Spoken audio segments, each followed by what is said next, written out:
ہوں ابتدا سے۔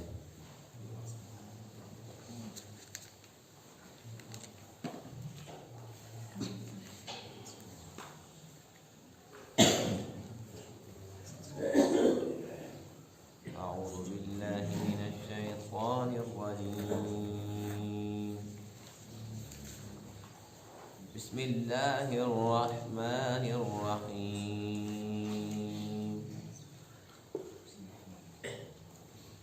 قال الملأ الذين استكبروا من قومه لنخرجنك يا شعيب والذين آمنوا معك من قريتنا أو لتعودن في ملتنا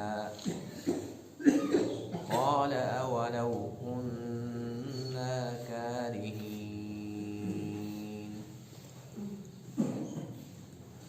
قد افترينا على الله كذبا إن عدنا في ملتكم بعد إذ نجانا الله منها وما يكون لنا أن نعود فيها إلا أن يشاء الله ربنا وسع ربنا كل شيء علما على الله توكلنا ربنا افتح بيننا وبين قومنا بالحق وأنت خير الفاتحين وقال الملأ الذين كفروا من قومه لئن اتبعتم شعيبا إنكم إذا لخاسرون فأخذتهم الرجفة فأصبحوا في دارهم جاثمين الذين كذبوا شعيبا كأن لم يغنوا فيها الذين كذبوا شعيبا كانوا هم الخاسرين فتولى عنهم وقال يا قوم لقد أبلغتكم رسالات ربي ونصحت لكم فكيف آسى على قوم كافرين صدق الله العظيم۔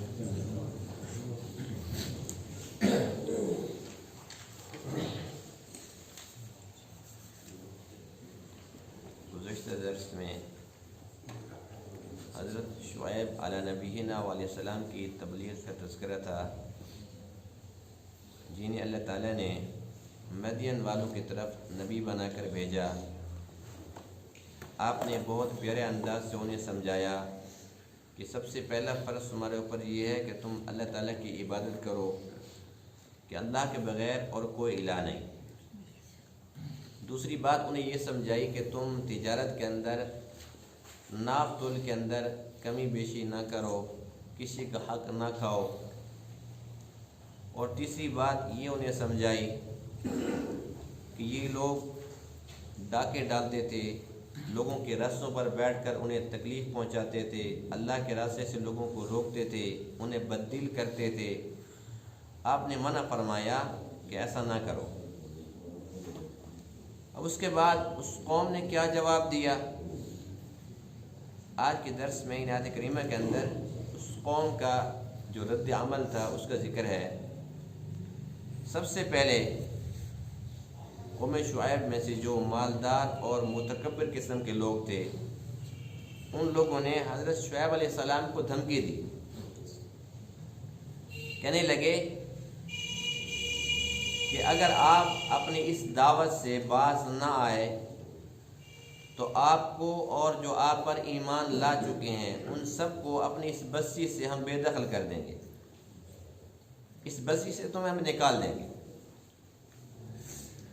بس ایک ہی شرط ہے کہ اگر وہی جو ہمارا پرانا دین ہے، جو ہمارے آباء و اجداد والا دین ہے، اگر اس دین پر آپ آ جائیں تو پھر تو ٹھیک ہے، پھر آپ قابل قبول ہیں۔ اگر آپ اس دین پر نہیں آتے اور الٹا آپ ہمیں سمجھاتے ہیں کہ اس سب کچھ کو چھوڑ کر ایک اللہ کی عبادت کریں، تو کہنے لگے کہ اس طریقے سے ہمارا اور آپ کا گزارا نہیں ہو سکتا، ہم اپنی بستی کے اندر تمہیں نہیں رہنے دیں گے، تمہیں یہاں سے نکال دیں گے۔ حضرت شعیب علیہ السلام نے فرمایا کہ ایک چیز کو ہم ناپسند کرتے ہیں، کفر کو، شرک کو، یہ اللہ کو بھی پسند نہیں ہے، ہمیں بھی پسند نہیں ہے، یہ کیسے ممکن ہے کہ ایک چیز ہمیں پسند نہیں ہے اور ہم اس کی طرف آ جائیں؟ اور فرمایا کہ اگر خدا نخواستہ اگر ہم تمہارے دین پر آ جائیں تو اس کا مقصد تو یہ ہوا کہ پھر ہم نے اللہ پر جھوٹ گڑھ لیا۔ اللہ تعالیٰ نے تو ہمیں ہدایت سے نوازا ہے اور ہم تمہیں سمجھاتے رہے کہ تم ہدایت پر آ جاؤ، اور آج ہم سب کچھ کو چھوڑ کے تمہاری طرف آ جائیں، تو اس کا مطلب یہ ہوا کہ ہم نے پہلے جو کچھ کہا اور آپ کو یہ بھی بتلایا کہ میں اللہ کی طرف سے نبی ہوں، تو میں نے اللہ پر جھوٹ گڑھا تھا۔ بہرحال جب یہ باتیں شعیب علیہ السلام نے سنی تو آپ کو بات سمجھ آ گئی کہ یہ لوگ ہمارے بس میں آنے والے نہیں ہیں۔ یہ نہیں ہے کہ یہ ہماری دعوت پر لبیک نہیں کہہ رہے، الٹا یہ ہمیں کہتے ہیں کہ آپ ہمارے باپ دادا کے دین پر عمل پیرا ہو۔ تو اس وقت آپ نے اللہ تعالیٰ سے دعا کی کہ اے اللہ، ہمارے درمیان اور ہماری اس قوم کے درمیان جو تیری نافرمان ہے، کفر اور شرک میں پڑی ہوئی ہے اور تمام برائیوں کا مجموعہ بنی ہوئی ہے، اے اللہ تو ہمارے درمیان فیصلہ فرما۔ اور جب اللہ کے نبی اس قسم کی دعا کرتے ہیں تو اس کا مطلب یہ ہوتا ہے کہ اس کے بعد باقی کوئی مہلت نہیں رہتی، بس سارا کام تمام ہو جاتا ہے۔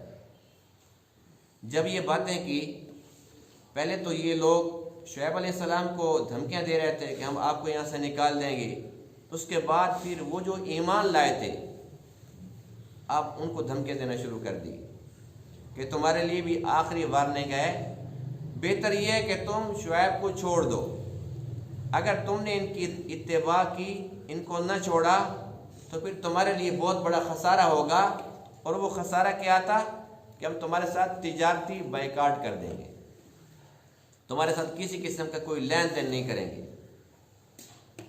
اللہ تعالیٰ یہ سارا کچھ دیکھ رہا تھا کہ نہیں دیکھ رہا تھا؟ جب ان لوگوں نے حدیں کراس کر دی، شعیب علیہ السلام کو دھمکیاں، پھر آپ پر جو ایمان لانے والے ہیں ان کو دھمکیاں، پھر اللہ تعالیٰ نے ان کی مہلت ختم فرما دی اور ان کے اوپر عذاب بھیج دیا۔ وہ کون سا عذاب تھا؟ آج کی درس میں آیت کریمہ کے اندر جس عذاب کا ذکر ہے وہ ہے زلزلے کا عذاب، لیکن قرآن مقدس کے مختلف مقامات سے پتہ چلتا ہے کہ ان پر 3 عذاب آئے تھے۔ زلزلے کا عذاب بھی آیا تھا اور اللہ تعالیٰ نے ان کے اوپر ایک بادل بھیجا تھا، اور یہ بڑے خوش ہوئے تھے کہ اس بادل سے بارش آئے گی اور بڑا مزہ آئے گا۔ یہ سب کے سب وہاں پر جمع ہو گئے، اور واقعی جب وہاں پر جمع ہو گئے تو ٹھنڈی ٹھنڈی ہوا چلی اور بڑی خوشیاں منا رہے تھے۔ جب سب کے سب خوشیاں منانے لگے تب اللہ کے حکم سے اس بادل نے آگ برسانا شروع کر دی۔ کتنے عذاب ہو گئے؟ 2۔ اور تیسرا عذاب یہ آیا کہ اللہ تعالیٰ نے ایک فرشتے کو حکم دیا کہ اپنی آواز نکالو، ایک چیخ نکالی فرشتے نے اور ان کے دل اور جگر پھٹ گئے۔ 3 قسم کے عذاب کا شکار ہو کر یہ مکمل طور پر ختم ہو گئے، اور اللہ فرماتے ہیں کہ ایسے ختم ہوئے ان کا نام و نشان تک مٹ گیا، ایسے لگتا تھا کہ یہاں پر کوئی انسان آباد ہی نہیں تھے۔ تو یہ انجام ہوتا ہے اللہ اور اللہ کے رسولوں کے نافرمانوں کا۔ ہر دور کے اندر جن لوگوں نے اللہ کے رسولوں کو ستایا اور ان کی نافرمانی کی، اللہ کو ناراض کیا، تو پھر اللہ کا عذاب ہی آئے۔ اور جن لوگوں نے وقت کے نبی کی بات کو مان لیا، ان کی اطاعت کر لی، وہ بے شک غربت کے اندر رہتے تھے، بے شک وہ کھانے پینے کے لحاظ سے وہ بڑے تنگ دست تھے، مالی لحاظ سے بڑے کمزور تھے، لیکن ایمان کی دولت سب سے بڑی دولت ہے۔ جب یہ انہیں نصیب ہو گئی تو وہ دنیا کے اندر بھی کامیاب ہو گئے اور آخرت کے اندر بھی یہی لوگ کامیاب ہو گئے۔ قال الملأ الذین استکبروا من قومہ، کہا ان سرداروں نے جنہوں نے تکبر کیا تھا آپ کی قوم سے، لنخرجنک یا شعیب، البتہ ضرور ہم نکال دیں گے تجھے اے شعیب، والذین آمنوا معک، اور ان کو بھی نکال دیں گے جو آپ کے ساتھ ایمان لائے ہیں، من قریتنا، اپنی بستی سے، او لتعودن فی ملتنا، یا یہ کہ آپ لوٹ کر آ جائیں ہماری ملت میں۔ قال، آپ نے فرمایا، اولو کننا کارہین، کیا اگرچہ ہم اس کو مکروہ سمجھتے ہیں، ناپسند سمجھتے ہیں، پھر بھی اس کی طرف لوٹ کر آئیں؟ قد افترینا علی اللہ کذبا، تحقیق ہم نے اللہ پر جھوٹ گڑا ہوگا، ان عدنا فی ملتکم، اگر ہم لوٹ کے آئیں تمہاری ملت میں، بعد اذ نجانا اللہ منہا، اس کے بعد کہ اللہ تعالیٰ نے ہمیں اس سے نجات عطا فرمائی۔ وما یکون لنا، اور ہمارے لیے ممکن نہیں ہے، ان نعود فیہا، کہ ہم اس کی طرف لوٹ کر آئیں، الا ان یشاء اللہ ربنا، مگر یہ کہ اللہ چاہے جو ہمارا رب ہے۔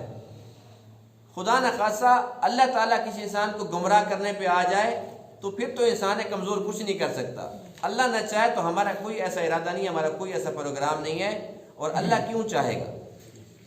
وسع ربنا کل شیء علما، ہمارے رب کا جو علم ہے وہ ہر چیز پر وسیع ہے۔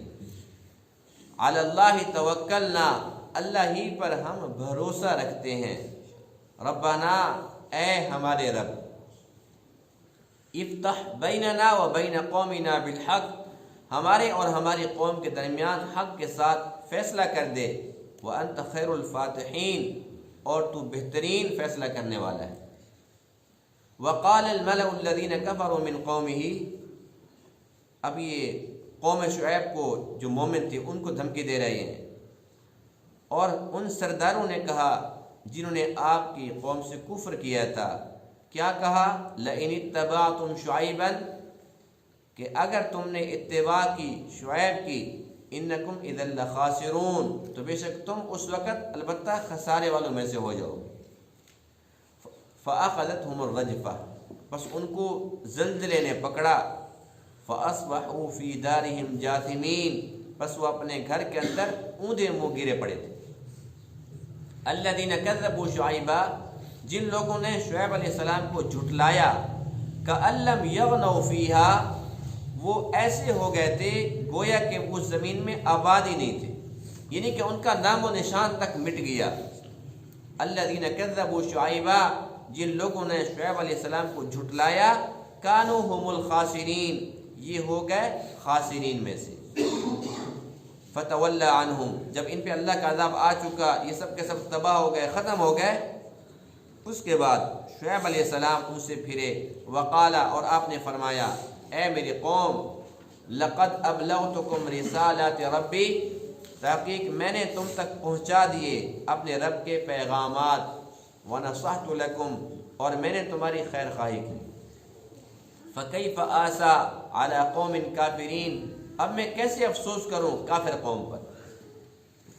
اب افسوس کس چیز کا میں کروں جب انہوں نے میری بات مانی نہیں ہے، اپنا خسارہ خود کیا ہے۔ اللہ اکبر۔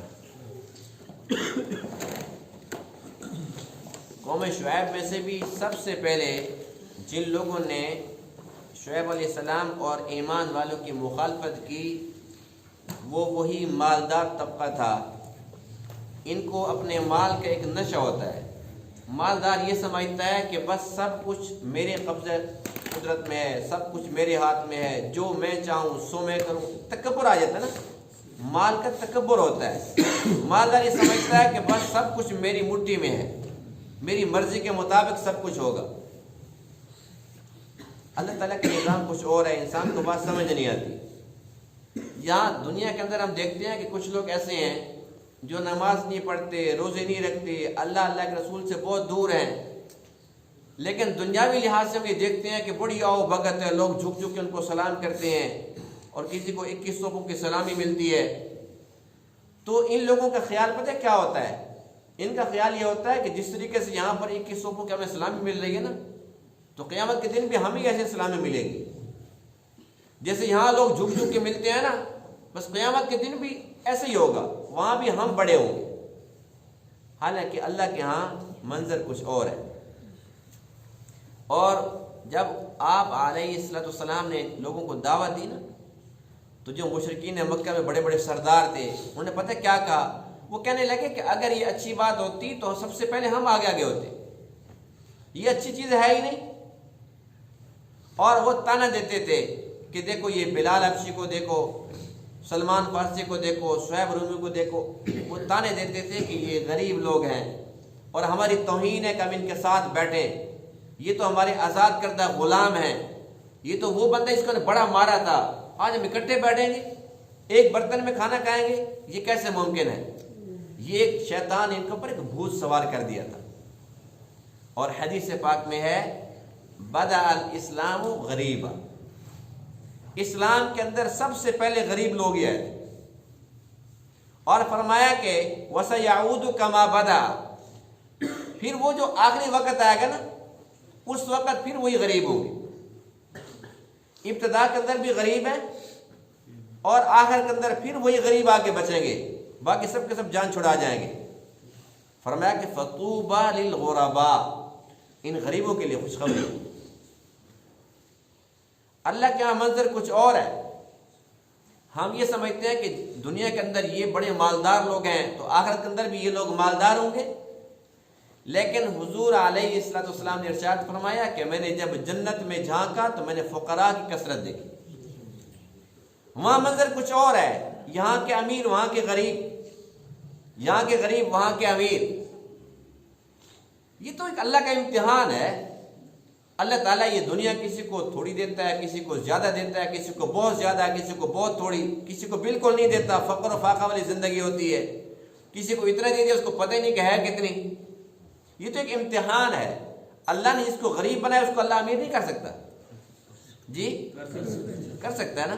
اور جس کو اللہ نے امیر بنایا اس کو اللہ تعالیٰ غریب نہیں کر سکتا؟ یہ تو ایک امتحان کی بات ہے، لیکن لوگوں نے یہ سمجھ لیا کہ پتہ نہیں کو ہمارے پاس کوئی ہنر ہے، کہ ہم بڑے فنکار ہیں، کہ ہم خود امیر بن گئے۔ جب قارون کو موسیٰ علیہ السلام نے فرمایا کہ زکوٰۃ دے، تجھے اللہ نے دیا ہے تو اب اللہ کا حکم ہے کہ اس میں سے دے، اس سے بڑی عجیب بات کی تھی۔ اور سچ جانیے کہ جو بات قرآن مقدس میں قارون نے کی تھی، آج اس وقت کے قارون بھی وہی کچھ کہتے ہیں۔ اللہ کا قرآن اس بات کا گواہ ہے، اس نے کہا قال انما اوتیتہ علی علم عندی، یہ میرے اللہ نے کچھ نہیں دیا مجھے، نعوذ باللہ من ذالک، کہنے لگا کہ میرے پاس ہنر ہے، انما اوتیتہ علی علم عندی، میرے پاس ایک فن ہے، اس فن کے ذریعے میں نے دولت کو اکٹھا کیا ہے، تو میں نے خود بنائی ہے، مجھے کسی نے دی نہیں ہے تو میں کیوں دوں؟ اب بھی دنیا دار یہی سمجھتے ہیں نا بھی ہم بڑے چلاک ہیں، بڑے سمجھدار ہیں، ہم نے یوں کھیل کھیلا، بس پہلے ہمارے پاس کچھ نہیں تھا، ہم نے یوں کیا، پھر ہم نے ایسے کیا، پھر ہم نے ایسے کیا۔ یہ ساری کی ساری باتیں، یہ تو اللہ نے امتحان لینا تھا، اللہ تعالیٰ نے یہ دنیا دے دی امتحان لینے کے لیے کہ میرا بندہ کرتا کیا ہے، کیا یہ مانتا ہے کہ میرے رب نے دیے، یہ ڈینگے مارتا ہے کہ جی میں تو یوں تھا اور میں تو ایسے تھا، آج میں یوں نہ کرتا نا اس مقام پہ نہ ہوتا، کہاں پہ ہوتا؟ جنت میں ہوتا۔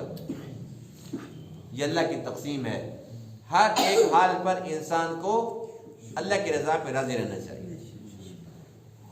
تو قوم شعیب کا جو مالدار طبقہ تھا اور وہ متکبر بھی تھا، اللہ کا قرآن اس بات کا گواہ ہے قال الملأ الذین استکبروا من قومہ، مالدار بھی تھے، سردار بھی تھے اور متکبر بھی تھے، وہ لوگ سب سے پہلے سامنے آ کے کھڑے ہوئے، لنخرجنک یا شعیب، اے شعیب ہم آپ کو یہاں سے نکال دیں گے، والذین آمنوا معک من قریتنا، اور جو آپ پر ایمان لائے ان کو بھی نکال دیں گے اپنی بستی سے۔ یہ نہیں کہ خود کو بدلے، نبی کو کہتے کہ تو بدل جا، نبی بدل سکتا ہے، اور جو نبی پر ایمان لانے والے اس دور کے ان کے صحابہ تھے وہ بدل سکتے ہیں۔ یہ کافر کہتے ہیں کہ ہم نہیں بدلتے، آپ بدل جاؤ۔ اور جو دھمکی اس قوم نے دی، قوم شعیب نے دی، یہ دھمکی ہر نبی کو بھی دی، ہر نبی کو بالآخر وہ جگہ چھوڑنی پڑی، یہاں تک کہ وہ نبی جو خلاصہ کائنات جو کہ اللہ کے پاک محبوب ہے، اور آپ خاتم النبیین ہیں، امام الانبیاء ہیں، فخر الرسل ہیں، آپ کو بھی یہ دھمکی ملی ہے کہ نہیں ملی؟ اور آپ کو بھی اس بستی سے، مکہ سے نکلنا پڑا کہ نہیں نکلنا پڑا؟ ہر نبیوں کے ساتھ یہ سلوک ہو، کتنے بڑے ظلم کی بات ہے۔ جب غار حرا میں سب سے پہلی آواز آتی ہے، اقرأ بسم ربک الذی خلق، جو سب سے پہلی آواز آتی ہے، تو حضور علیہ السلام پہ کپ کپی طاری ہو جاتی ہے، اور آپ کو بخار ہو جاتا ہے، آپ کو سردی لگ جاتی ہے۔ پھر آپ گھر تشریف لاتے ہیں اور ہماری اماں خدیجہ سے فرماتے ہیں زملونی، میرے پر کملی ڈال دو۔ اس وقت اماں خدیجہ رضی اللہ عنہ حوصلہ دیتی، تسلی دیتی ہیں کہ آپ تو اتنے نیک ہیں، آپ کیوں پریشان ہوتے ہیں، اللہ آپ کے ساتھ ہے۔ آپ نے حوصلہ دیا۔ اس کے بعد پھر ورقہ بن نوفل، جو آپ کا بھائی لگتا تھا رشتے میں اماں خدیجہ کا، ان کے پاس لے کے گئی۔ وہ پہلی کتابوں کا بڑا عالم تھا، بڑا اچھا انسان تھا، بڑا نیک تھا۔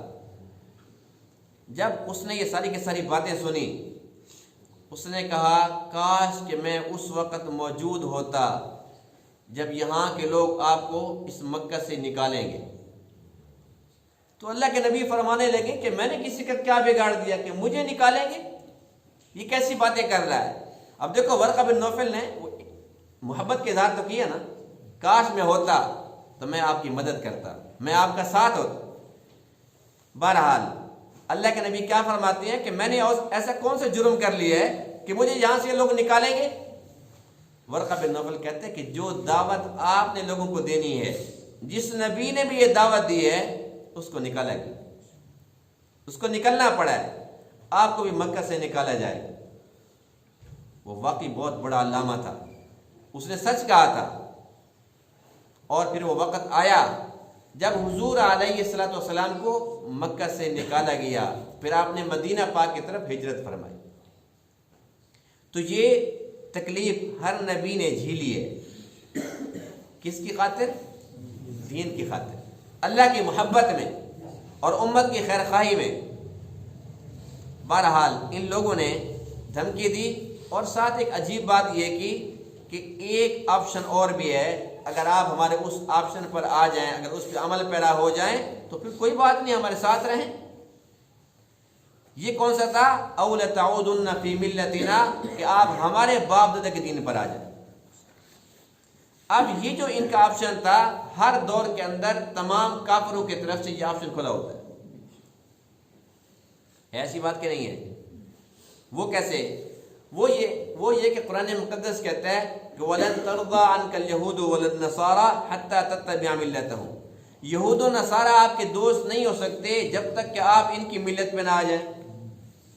یعنی کہ وہ بھی یہ کہتے ہیں کہ بھئی آپ کے ساتھ جھگڑا صرف یہی ہے کہ آپ محمدی ہیں، آپ مسلمان ہیں، اسلام چھوڑ دیں، یہودی بن جائیں، عیسائی بن جائیں، آپ کو سر پہ اٹھائیں گے، ہاتھوں ہاتھ لیں گے۔ لیکن اللہ کے نبیوں نے اس آپشن کو رد فرمایا ہے، اور جو اللہ کے نیک بندے ہوتے ہیں ہر دور میں اس آپشن کو ٹھکرا دیتے ہیں، جوتے کی نوک پہ رکھتے ہیں، ہمیں اس کی کوئی ضرورت نہیں ہے، ہم مسلمان ہیں اور اللہ ہمارا خاتمہ ایمان پہ فرما دے۔ لیکن اس وقت ہم دیکھ رہے ہیں کہ ہمارے مسلمان جو اپنے آپ کو عاشق رسول لکھواتے ہیں، نعرے لگاتے ہیں، ڈینگے مارتے ہیں، لیکن جب یہ مسلمان لوگ برطانیہ جانا چاہتے ہیں ویزا لگوانے کے لیے، تو وہ کہتے ہیں کہ بھائی مسلمانوں کے لیے اجازت نہیں ہے، تو کہتے ہیں کہ ہم احمدی ہیں۔ نعوذ باللہ من ذالک۔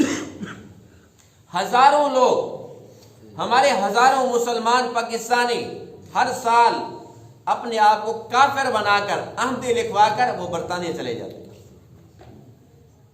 مرتد لکھواتے ہیں۔ ایک مسلمان ہو کر پھر وہ کہتے ہیں کہ میں احمدی ہوں، تو یہ مرتد اور واجب القتل ہے کہ نہیں؟ ہماری فقہ حنفی کے اندر اس کی سزا یہ ہے کہ اس کو 3 دن تک قید کرو، اگر یہ توبہ طائب ہو جائے تو ٹھیک، ورنہ اس کے بعد یہ کہ اس کو قتل کر دو۔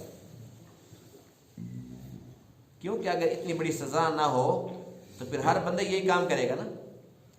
اللہ نے سزا اتنی بڑی رکھی ہے، جب اتنی بڑی سزا ہوگی تو دوسرے لوگ عبرت حاصل کریں گے۔ اب یہ اندر ایمان ہے، چند ٹکوں کی خاطر انسان وہاں پر وہ احمدی بن کے، مرزائی لانتی بن کر اگر کچھ کما لیتا ہے تو وہ کتنا کمائے گا، کب تک جیے گا، اور بچوں کو حرام کھلا کر بچوں کو کیا بنائے گا، خود بھی جہنم کا ایندھن بنے گا، اور جو وہ حرام کمایا اس نے بچوں کو حرام کھلایا وہ بھی جہنم کے آگ کا ایندھن بنے گا۔ تو بڑے افسوس کی بات ہے، لیکن ایک طرف ایسا طبقہ ہے تو دوسری طرف بلال حبشی رضی اللہ تعالیٰ جنہیں جتنا ستایا گیا، جتنا تڑپایا گیا، جتنا مارا گیا، چھوڑ دو ایک اللہ کو، وہ کہتے کیسے چھوڑو، جتنی تکلیفیں انہوں نے برداشت کی ہیں ہر ایک بندے کی بس کی بات نہیں ہے، لیکن فرما دیتے احد احد، وہ ایک ہے، وہ ایک ہے، وہ ایک ہے۔ اسی بات سے مشرک کو بڑی تکلیف پہنچتی ہے کہ وہ ایک ہے، آپ بار بار فرما دیتے کہ وہ ایک ہے، وہ پھر مارتے ہیں، وہ پھر کہتا ہے احد۔ جس کے دل کے اندر اسلام اور ایمان آ جاتا ہے پھر وہ جتنا بھی تڑپایا جائے، جتنا ستایا جائے، لیکن وہ اس سے پھرتا نہیں ہے۔ اور جس کی صرف زبانی جمع خرچ ہو، اس کے دل میں ایمان ہے ہی نہیں، تو جہاں اسے کہتے ہیں تو بن جا مرزائی، وہ کہتے بن گیا، اسے کہتے بن جا یہودی، وہ کہتے بن گیا، تو بن جا عیسائی، وہ کہتے بن گیا۔ چند ٹکوں کی خاطر وہ ایمان بیچنے کے لیے تیار ہے، اس لیے کہ اس کے دل میں ایمان ہے ہی نہیں، صرف اس کی زبان پر تھا۔ بہرحال جب ان لوگوں نے یہ آپشن دیا تو شعیب علیہ السلام نے صاف صاف انکار کر دیا اور فرمایا کہ یہ ہمارے بس کے اندر نہیں ہے۔ پھر اس کے بعد ان لوگوں نے ایمان والوں کو دھمکی دی، لئن اتبعتم شعیبا انکم اذا لخاسرون، کہ اگر آپ نے شعیب کی اتباع کی تو تم بڑے خسارے میں چلے جاؤ گے۔ کافر یہ حربہ بھی استعمال کرتا ہے، جس طریقے سے اسلامی ملک ہے ہمارا ماشاءاللہ، اسلامی جمہوریہ پاکستان، لیکن کافر دھمکی دیتا ہے اگر آپ نے یہ قانون پاس نہ کیا تو تمہارے ساتھ ہم بائیکاٹ کر دیں گے، ہم تجارتی پابندیاں لگا دیں گے، یہ قانون پاس کرو، ایسا کرو، یہ کرو، وہ کرو۔ اب یہ تو کافروں کا شروع سے یہ عمل ہے، کافروں نے تو یہ کام کرنا ہے، دھمکیاں دینی ہے۔ سوشل بائیکاٹ اللہ کے نبی کے ساتھ نہیں ہوا، شیب ابی طالب کے اندر 2.5 سال تک اللہ کے نبی شیب ابی طالب کے اندر ہے، آپ کے ساتھ رہے، ابو طالب بھی وہاں پر موجود رہے۔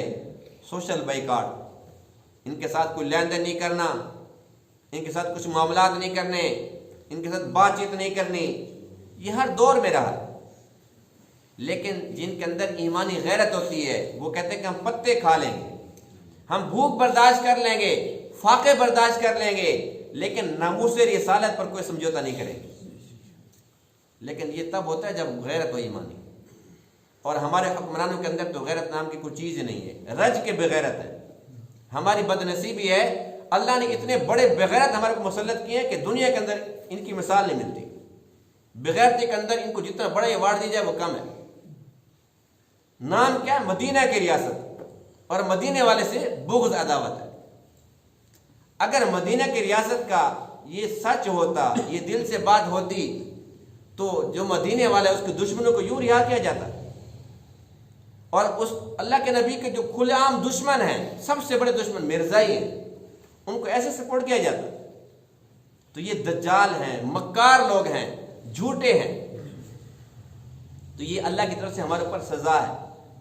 ان کے اندر رتی بھر بھی ایمان نہیں ہے، اگر ایمان ہوتا تو یہ ایمانی غیرت دکھاتے اور کہتے کہ مرزائی جو اللہ کے نبی کے دشمن ہے ہمارا دشمن ہے، ہمیں کوئی مراد نہیں چاہیے، ہمارا خسارہ ہے تو ہمیں خسارہ قبول ہے۔ اب جب قوم شعیب نے یہ خسارہ برداشت کیا، ان لوگوں نے کہا کہ کوئی بات نہیں ہے، جو تم چاہتے ہو تم کر لو، لیکن ہم ایمان سے دستبردار نہیں ہو سکتے۔ پھر شعیب علیہ السلام نے یہ سب کچھ دیکھا تو اس کے بعد اللہ تعالیٰ سے التجا کی، ربنا افتح بیننا و بین قومنا بالحق وانت خیر الفاتحین۔ جب اللہ کے نبی ہاتھ اٹھاتے ہیں نا، اللہ خالی نہیں بھیجتے۔ ان بد نصیبوں نے بڑا ستایا، جب ہاتھ اٹھے اس کے بعد پھر اللہ کا قرآن یہ کہتا ہے فأخذتهم الرجفہ، اللہ نے ایک عذاب تو دیا زلزلے کا، اور ایک تھا عذاب یوم الظلہ، صیبان کا، بادل کا عذاب تھا، جو میں نے ابھی عرض کیا آپ کے سامنے، اس میں سے بھی آگ برس رہی تھی، اور زلزلہ بھی تھا، اس کے بعد پھر اللہ تعالیٰ کی طرف سے فرشتے نے ایک چیخ لگائی. اب یہ 3 قسم کے عذاب آئے اور سب کے سب ختم ہو گئے. جب یہ سارے کے سارے مر گئے اس کے بعد پھر شعیب علیہ السلام ان کی طرف متوجہ ہوئے اور فرمایا یا قوم، اے میرے قوم، لقد ابلغتکم رسالات ربی، تحقیق میں نے تو اپنے رب کے پیغامات پہنچا دیے تھے، میں نے تو حق ادا کر دیا.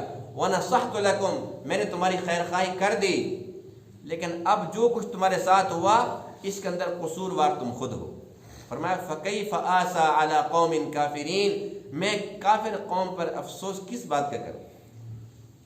اس بات سے ایک اور سبق میں ملتا ہے کہ اگر کوئی کافر کفر پر مر جاتا ہے، ایک برا اپنی برائی پر مر جاتا ہے تو اس پر افسوس نہیں کرنا چاہیے. اور قرآن مقدس میں اس کی ایک اور مثال ملتی ہے، جب اللہ کا عذاب آیا کافروں پر، فَقُطِعَ دَابِرُ الْقَوْمِ الَّذِينَ ظَلَمُوا، فرمایا کہ جو ظالم تھے ہم نے ان کی جڑ کاٹ دی. فرمایا کہ وَالْحَمْدُ لِلَّهِ رَبِّ الْعَالَمِينَ، سب تعریفیں اس اللہ کی جو تمام جانو کرم ہے. یعنی کہ اللہ کا شکر ادا کرنا چاہیے، افسوس نہیں کرنا چاہیے. اگر کوئی بندہ اس قسم کا مر جاتا ہے تو ہم کہتے ہیں کہ بڑا افسوس ہوا، افسوس نہیں کرنا چاہیے. بات سمجھ آ گئی نا؟ قرآن مقدس سے ہمیں یہی سبق ملتا ہے کہ جب اللہ کے نبی کیا فرماتے ہیں، فَكَيْفَ آسَى عَلَىٰ قَوْمٍ كَافِرِينَ، ان کافر قوم پر میں کس بات کا افسوس کروں. اب اگر کوئی کافر ہمارے سامنے مر جاتا ہے، کوئی مشرک مر جاتا ہے، کوئی یہودی عیسائی مر جاتا ہے، یا کوئی بھی کافر مر جاتا ہے تو ہم کہتے ہیں جی بڑا افسوس ہوا. کس بات کا افسوس؟ کیا ابھی تک اللہ نے حجت پوری نہیں کر دی تھی؟ اللہ کے نبی آ گئے، قرآن مقدس آ چکا اور ساری کی ساری دعوت ساری عام ہو گئی. اس کے بعد کس چیز کی دیر تھی؟ کس نے ان کو روکا تھا؟ کس نے کہا تھا کہ تم ایمان نہ لے کے ہو؟ کس نے کہا تھا تم اسلام کے اندر داخل نہ ہو جاؤ؟ آج خود کفر پر پڑے رہے. ایک ہندو ہے، وہ کہتے ہیں جی بس میں تو ٹھیک ہوں، ہندو ہی ٹھیک ہوں. اب وہ اپنے اس برے مذہب پر مر گیا ہے تو ہم کیا کہیں گے؟ الحمدللہ، شکر ہے کہ زمین ایک ناپاک آدمی سے پاک ہو گئی. شکر ہے کہ الحمدللہ ایک کافر تھا جو اللہ کو بڑا ناپسند تھا، شکر ہے کہ اس سے جان چھوٹ گئی. اور جب ایک انسان نیک ہوتا ہے نا، حدیث پاک میں ہے کہ جب وہ مرتا ہے تو اس پر زمین بھی افسوس کرتی ہے کہ یہ بڑا نیک تھا، یہ میری پشت پر سجدے کیا کرتا تھا، یہ جب چلتا پھرتا تھا تو یہ نیکیاں کیا کرتا تھا. اور جب کوئی برا بندہ مرتا ہے تو زمین بھی شکر ادا کرتی ہے، یا اللہ شکر ہے کہ میری جان چھوٹ گئی. تو ہمیں اللہ نے مومن بنایا، ہمیں چاہیے کہ ہم نیک اعمال کریں، اچھے بن کر زندگی گزاریں، اور ہماری موت بھی ایسی اچھی آئے کہ زمین بھی افسوس کرے کاش کہ اسے اور زندگی ملتی. اور اللہ کے فرشتے وہ بھی فخر کریں کہ واقعی یہ تھا قابل رشک انسان.